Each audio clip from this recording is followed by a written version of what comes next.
Саламатсыздарбы? Чүй облусуна караштуу Сокулук районунда бакка асылган абалда 2 адамдын жансыз денеси табылды. Мындай маалыматты Чүй ОИБнин басма сөз кызматы билдирди. Милиция кызматынын билдиргенине караганда, окуя 25-майда болгон. Сокулук ЖИБнин нөмөттөгү кызматына 25-майда жергиликтүү тургундар тарабынан 2 адамдын жансыз денеси табылгандыгы тууралуу чалуу түшкөн. Айтылган дарек боюнча барган ыкчам топ айылдардын биринин четиндеги бакта бир эркек жана бир аял кишинин денелери асылып тургандыгына күбө болушкан. Окуя кылмыштардын жана жоруктардын бириктүү реестрине каттоого алынган. Сотко чейинки жүргүзүлгөн териштирүүлөрдүн алкагында алардын бири 19 жаштагы МШ аттуу жигит, экинчиси 16 жаштагы ДА аттуу кыз экени аныкталган деп билдирген басма сөз кызматы. Каза болгон жарандар Нарын областына караштуу Кочкор районунун тургундары болушкан. Тиешелүү экспертизалар дайындалып, учурда сотко чейинки териштирүүлөр уланып жатканын кошумчаланат маалыматта.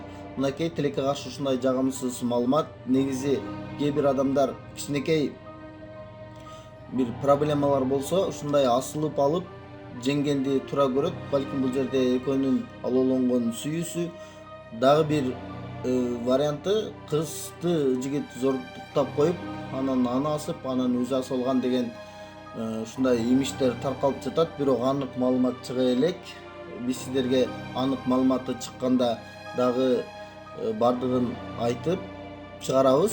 Ошондуктан биздин каналга жазылып туруңуздар. Бизде ар дайым ачуу, бирок чындык маалыматтар чыгып турат.